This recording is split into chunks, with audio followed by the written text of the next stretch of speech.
Bentornati sul canale, dalla Fara e da Fuz. Oggi parliamo di Longobardi, ovviamente, e del matrimonio.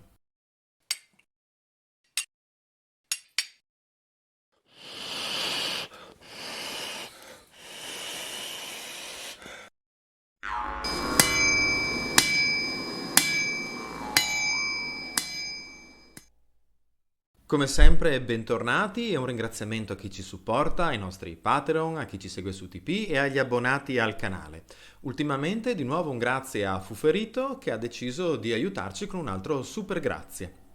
Super grazie è una possibilità di fornire una tantum, un supporto economico in base ai contenuti che un creator, come dicono quelli fighi, produce qui su YouTube. E se vi interessa lo trovate in descrizione ai video, c'è la possibilità appunto di ringraziare con un super grazie.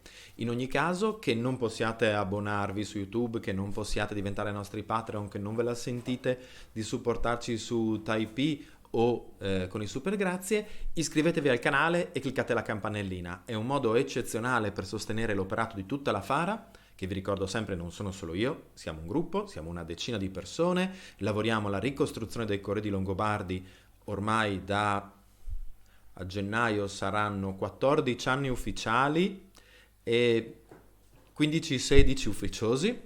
E abbiamo il nostro villaggio in archeologia sperimentale che avrete visto se ci seguite sugli altri social, che è stato fortemente danneggiato dall'allerta rossa meteo di un paio di settimane fa e stiamo già ristrutturando. Quindi tutto il supporto che ci date si convoglia non solo in questi video in cui ci raccontiamo insieme delle storie di argomento longobardo, ma anche nella parte più strettamente legata all'archeologia sperimentale e alla ricostruzione. Tutte attività che noi poi usiamo per la didattica e la divulgazione. Bene, veniamo all'argomento di oggi. Una premessa, mi scuso se sentirete dei rumori particolarmente forti perché il microfono è diverso dal solito e Zelda sente particolarmente il fresco dell'autunno ed è imbizzarrita. Veniamo a noi. Il matrimonio. Il matrimonio è in ogni società da sempre un elemento costitutivo della struttura sociale. Sorvoliamo sulle analisi sociologiche sulle diverse tipologie di matrimonio, ma resta comunque il fatto che tradizionalmente il nucleo familiare generativo è alla base delle strutture sociali più complesse. Ovviamente in questo non fanno eccezione i Longobardi. I Longobardi e le loro leggi longobarde, ricordiamo sempre le leggi di Rotari, Liutprando, Astolfo. Chi non ti piace, Zelda? Rotari o Liutprando? Liutprando. Ecco, dicevamo, un argomento che è stato normativato nelle leggi longobarde e che però probabilmente lascia intuire da alcuni riferimenti un substrato che a noi contemporanei non è arrivato. Mi spiego. Proviamo a descrivere un matrimonio moderno. Ognuno di noi darebbe per scontato di conoscere perfettamente come un matrimonio moderno si sviluppi, cosa significhi e quali siano le sue parti. Ma già solo spostandoci a livello cronologico, all'epoca dei nostri nonni, i matrimoni si sarebbero svolti in maniera profondamente diversa. Allo stesso modo, spostandosi dal nord dell'Italia al sud dell'Italia, le celebrazioni sono molto differenti: durata, intensità, numero di invitati, numero di portate, eccetera.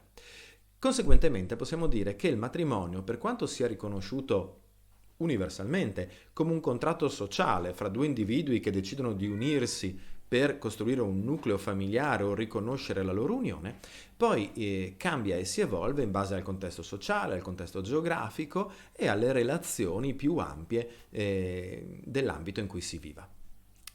Il matrimonio longobardo si colloca, come tutta la cultura longobarda, in un delicatissimo momento di transizione fra il tardo antico e il medioevo. L'alto medioevo germanico è questo momento in cui le nuove identità e le nuove consuetudini si vanno a delineare. Questo ovviamente vale anche per il matrimonio. Possiamo analizzare il matrimonio longobardo, da due punti di vista. Quello principalmente legislativo, quello appunto dell'editto di Rotari e successivi, e quello delle suggestioni derivanti dal campo letterario.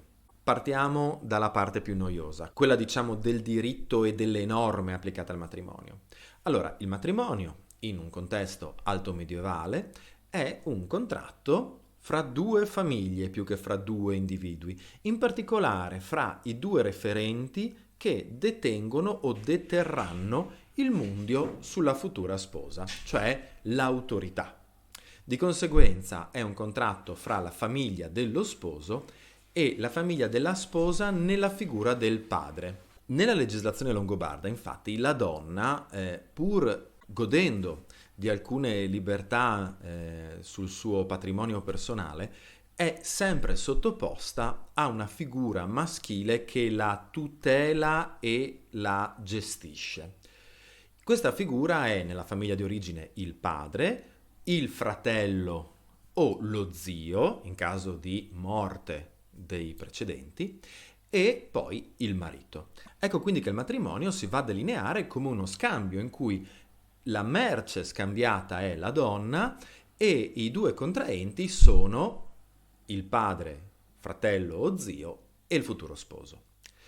La pratica di per sé è organizzata in almeno due parti, una legata agli sponsali, quello che noi oggi chiameremo fidanzamento, e quindi una promessa, uno scambio di intenzioni, e poi successivamente lo spostamento della donna dalla casa del padre alla casa del marito.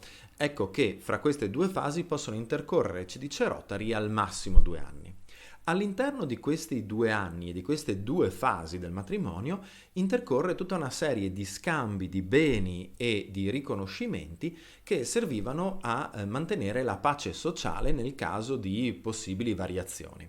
Quindi appunto abbiamo la durata dei 2 anni dal fidanzamento, per semplificare, al matrimonio vero e proprio, e in quei 2 anni quindi se la futura sposa decide poi di sposarsi col consenso della famiglia con una figura terza, la famiglia è poi tenuta a rimborsare il promesso sposo originario.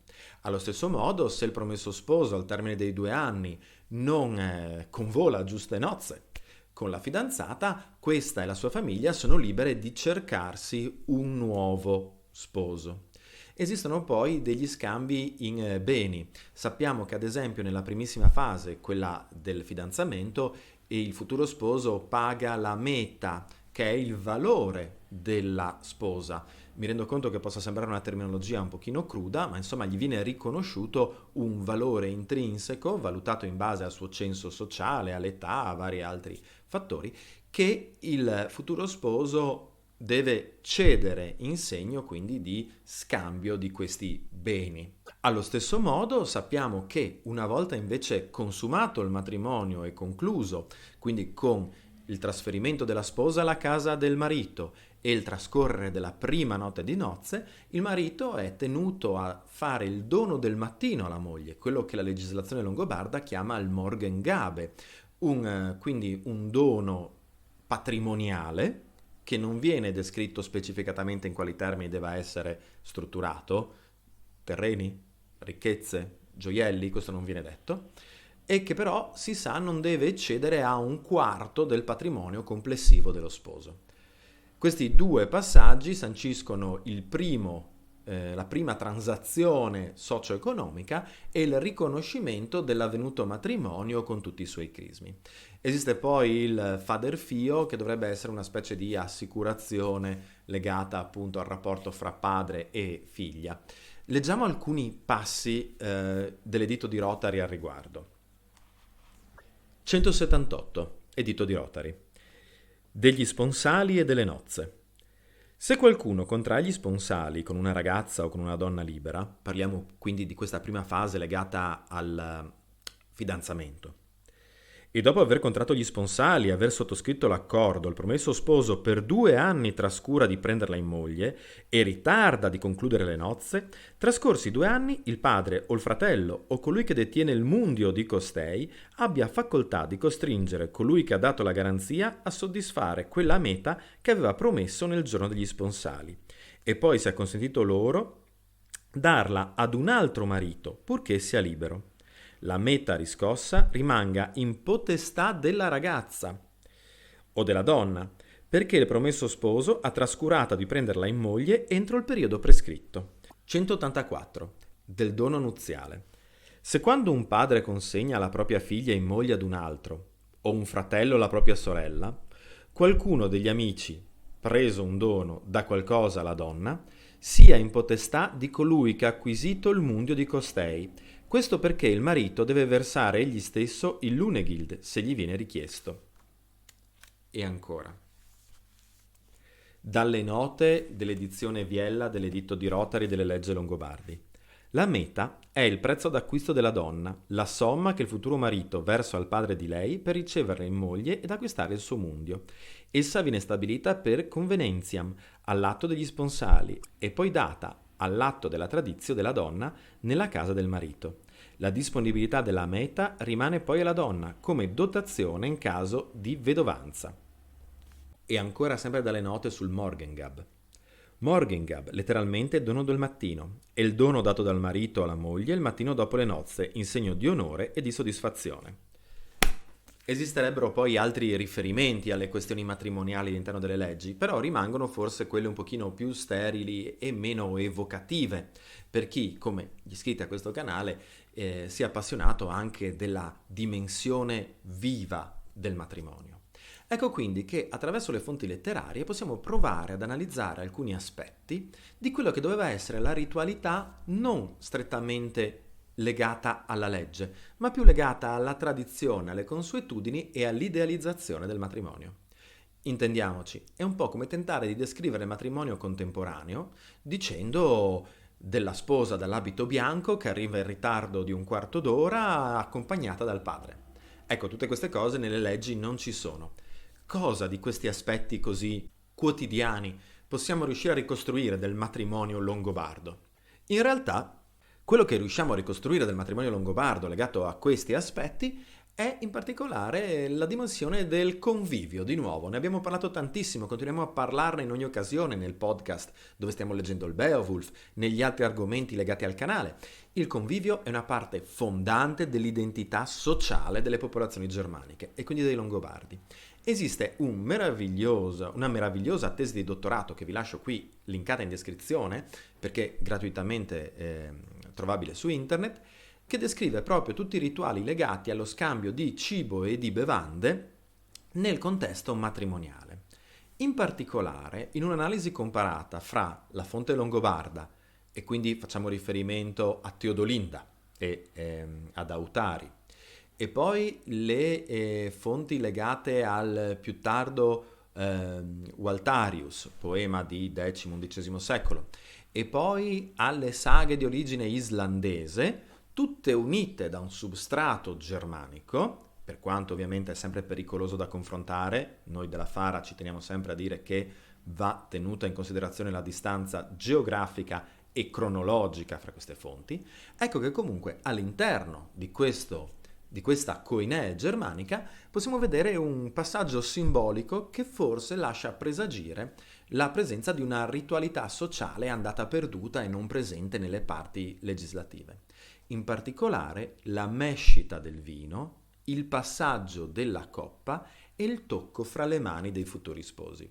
Se pensiamo alla leggenda di Autari contenuta nell'Historia Longobardorum, egli si reca in Baviera per conoscere la futura sposa Teodolinda sotto mentite spoglie, fingendosi solo uno degli inviati del re, e nel momento in cui viene chiesto che Teodolinda versi del vino proprio a questa ambasceria diplomatica che lì facendo le veci del futuro re, e quando è il momento da parte di Autari di ricevere la coppa, ecco che lui si permette di sfiorare le dita della futura moglie.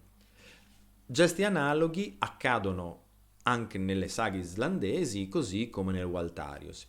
In più sappiamo dalla poesia germanica in generale di questo periodo che regine e donne di potere avevano come ruolo fondante nel momento del convivio proprio quello della mescita degli alcolici, delle bevande che quindi unificavano e rendevano vivo il convivio. La gerarchia con cui queste bevande venivano versate era strutturata in base alla gerarchia sociale e di conseguenza anche il fatto che il primo a ricevere il sorso fosse il marito barra re indicava anche un rapporto privilegiato fra la donna di potere e l'uomo di potere. Allo stesso modo, in queste origini letterarie in cui possiamo indagare, si riconosce un primo approccio fra i due futuri sposi legato proprio alla condivisione della coppa, alla condivisione del contenuto alcolico della coppa e al tocco fugace delle dita sulla coppa stessa, a rappresentare quindi quasi un passaggio rituale. Sappiamo veramente poco poi di come il matrimonio venisse vissuto. Ci rendiamo conto dalla parte delle leggi che, come poi è stato fino all'Ottocento, era principalmente un contratto sociale. Dobbiamo dimenticare il matrimonio romantico che appunto è figlio di un ideale ottocentesco. Questo non vuol dire che non ci fossero sentimenti, che non ci fosse innamoramento, ma si sviluppavano probabilmente in un contesto decisamente diverso da quello a cui siamo abituati. Va poi ricordato che noi contemporanei, soprattutto in Italia, sovrascriviamo il rituale matrimoniale con quello religioso cristiano. Fatto sta che il nostro Stato, per quanto si dichiari laico, riconosce uguale efficacia al matrimonio in chiesa quanto al matrimonio in comune. Ecco che questa dimensione, quella religiosa, in questo periodo, in quello longobardo, in quello della fine del VI, inizio del VII secolo e poi nel secolo successivo, è in realtà in via di definizione. Per lungo tempo il cristianesimo si era curato poco del matrimonio. Pensiamo ad esempio al fatto che gli stessi preti potevano avere delle compagne per lungo tempo, ben oltre il VI secolo, a livello informale. Allo stesso modo i re germanici erano noti per avere mogli, sì, ma anche concubine e amanti e ripudiare eventuali mogli per prenderne delle altre, con una certa liberalità, cose che un millennio dopo causeranno scismi. Pensiamo allo scisma anglicano. Ecco quindi che la dimensione si faceva sociale del matrimonio longobardo, popolare, ma ancora solo parzialmente religiosa. Bene, speriamo di avervi incuriosito con questo nuovo elemento. Fateci sapere se avete delle domande qui in descrizione, nei commenti. In descrizione trovate sempre anche la bibliografia, i modi per supportarci e ci vediamo alla prossima e mandi!